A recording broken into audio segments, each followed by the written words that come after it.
Hello नमस्कार दोस्तों, जय सियाराम। क्या हुआ जब अयोध्या नगरी में अचानक से विभीषण महाराज प्रकट हुई। यह नज़ारा देखकर वहां के कार्यकर्ता वहां पर लगी हुई भी देख करके अचंभित हो गई। यह कैसा चमत्कार है। आप सभी को जानकारी है कि 22 जनवरी 2024 को भगवान श्री रामचंद्र जी की प्रमाण प्रतिष्ठा है। प्राण प्रतिष्ठा का मतलब उस समय किसी भी मूर्ति में मंत्रों के उच्चारण द्वारा उसको जीवित किया जाता है। प्राण प्रतिष्ठा होने के बाद श्री रामचंद्र जी की मूर्ति में भगवान श्री रामचंद्र जी का सदैव पास रहेगा और उसे मूर्ति के अंदर उनके निवास रहेगा। दोस्तों, आपको यह जानकारी है कि भगवान राम वन से 14 वर्ष के बाद जब अयोध्या लौटे थे तो साथ में विभीषण भी आए थे और भगवान श्री राम का राज्य अभिषेक करवाया था। इस प्रकार से भगवान श्री राम की प्राण प्रतिष्ठा 22 जनवरी 2024 को होने जा रही है। सभी को जानकारी है। तो भगवान श्री राम से मिलने के लिए उनके परम मित्र विभीषण भी वहां पर प्रकट हुई है, जिसे देखकर कि सारे वैज्ञानिक और देश भर के व्यक्ति अचंभित में पड़ गई है, क्योंकि विभीषण अपने मित्र भगवान श्री राम से मिलने के लिए आए हैं और उनके राज्याभिषेक यानी कि प्राण प्रतिष्ठा में शामिल होने के लिए अपना मित्रता धर्म निभाने के लिए आए हैं। तो दोस्तों, या आपको पता है कि विभीषण अभी तक जीवित है या उनकी इस समय मृत्यु हो गई थी, और यदि वह जीवित है तो वह कहाँ रहते होंगे और श्री राम प्रभु से उनके क्या संबंध है। तो दोस्तों, बने रहे इसी प्रकार से बने रहे वीडियो में और देखें कि भगवान श्री राम और विभीषण की क्या संबंध थे। कहा जाता है कि विभीषण भगवान राम की भाई है। तो दोस्तों, इस वीडियो में बने रहे। विभीषण प्रभु श्री राम के अनन्य भक्त थे। उनकी कथा यहाँ रामायण महाकाव्य के अनुसार प्रस्तुत की जा रही है। महर्षि विश्रवा को असुर कन्या कैकसी के संयोग से 3 पुत्र हुए, रावण, कुंभकर्ण और विभीषण। वह विश्रवा के सबसे छोटे पुत्र थे। बचपन से ही इनकी धर्माचरण में रुचि थी। ये भगवान के परम भक्त थे। तीनों भाइयों ने बहुत दिनों तक कठोर तपस्या करके श्री ब्रह्मा जी को प्रसन्न किया। ब्रह्मा ने प्रकट होकर तीनों से वर मांगने के लिए कहा। रावण ने अपने महत्वाकांक्षी स्वभाव के अनुसार श्री ब्रह्मा जी से त्रैलोक्य विजयी होने का वरदान मांगा। कुंभकर्ण ने 6 महीने की नींद मांगी और विभीषण ने उनसे भगवत भक्ति की याचना की। सबको यथायोग्य वरदान देकर श्री ब्रह्मा जी अपने लोक पधारे। तपस्या से लौटने के बाद रावण ने अपने सौतेले भाई कुबेर से सोने की लंकापुरी को छीनकर उसे अपनी राजधानी बनाया और ब्रह्मा के वरदान के प्रभाव से त्रैलोक्य विजयी बना। ब्रह्मा जी की सृष्टि में जितने भी शरीरधारी प्राणी थे सभी रावण के वश में हो गए। विभीषण भी रावण के साथ लंका में रहने लगे। रावण ने जब सीता जी का हरण किया तब विभीषण ने पराई स्त्री के हरण को महापाप बताते हुए सीता जी को श्री राम को लौटा देने की उसे सलाह दी, किंतु रावण ने उस पर कोई ध्यान न दिया। श्री हनुमान जी सीता की खोज करते हुए लंका में आए। उन्होंने श्री राम नाम से अंकित विभीषण का घर देखा।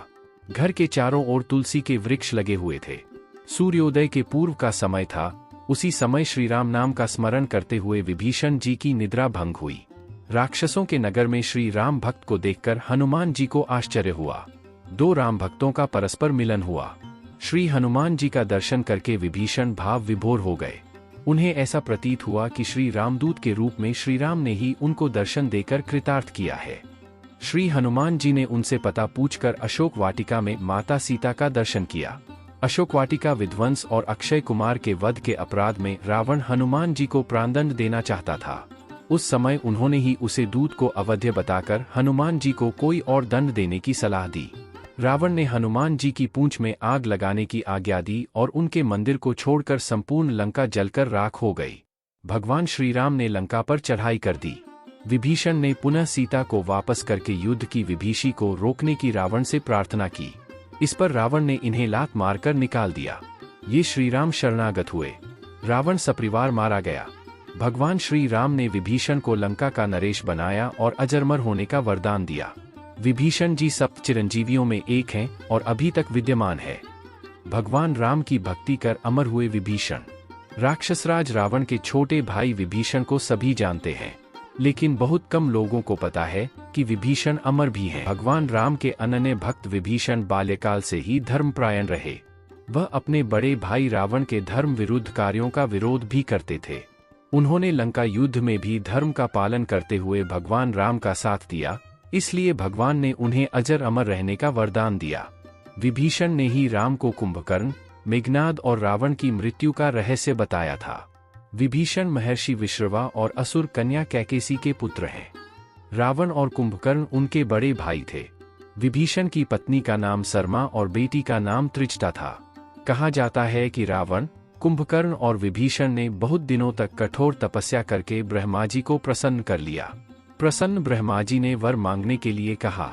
रावण ने त्रिलोक विजयी होने का वरदान मांगा तो कुंभकर्ण ने इंद्रासन की जगह गलती से निंद्रासन मांग लिया। वहीं विभीषण ने भगवत भक्ति मांगी थी। इस भक्ति के बल पर ही भगवान राम की उन पर कृपा हुई और आज वह अमर हैं। जिस समय रावण को के पता चलता है कि कौशल्या के पुत्र के द्वारा हमारी मृत्यु होगी, रावण स्वयं कौशल्या को विवाह मंडप से उठाकर सिंहल द्वीप जो लंका के समीप में है ले लिया और सिंहल द्वीप पर कौशल्या को रख करके लंका वापस गया। साथ में दशरथ जी एवं सुमंत जी को एक पिटारी में बंद करके समुद्र में बहा दिया। ताड़का दशरथ के रूप पर आकर्षित थी, इसलिए दशरथ की सुरक्षा के लिए उस पेटी को बहा करके उन्हें सिंहल द्वीप पर लेकर गई और दशरथ से विवाह करने के लिए कहा। मगर दशरथ जी ने मना कर दिया तो 14 वर्ष की राज गद्दी ताड़का ने मांगी थी। दशहरा जी ने वह स्वीकार कर लिया।